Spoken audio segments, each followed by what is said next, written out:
মধ্যপ্রাচ্য সফরের অংশ হিসেবে সোমবার সৌদি আরবে পৌঁছান মার্কিন পররাষ্ট্রমন্ত্রী অ্যান্টনি ব্লিংকেন। পরে যোগ দেন বিশ্ব অর্থনৈতিক ফোরামের বিশেষ সম্মেলনে। এখানে উপসাগরীয় দেশগুলোর নেতাদের সঙ্গে বৈঠকও করেন তিনি। সৌদি আরবের সঙ্গে ইসরায়েলের সম্পর্ক স্বাভাবিকীকরণ নিয়েও মন্তব্য করেন ব্লিংকেন।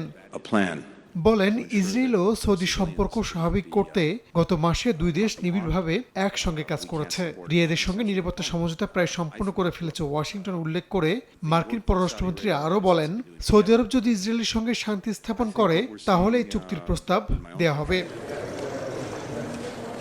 ব্লিংকেন আরও বলেন, গত বছর 10 অক্টোবরে তার সৌদি আরব ও ইসরায়েলে যাওয়ার কথা ছিল।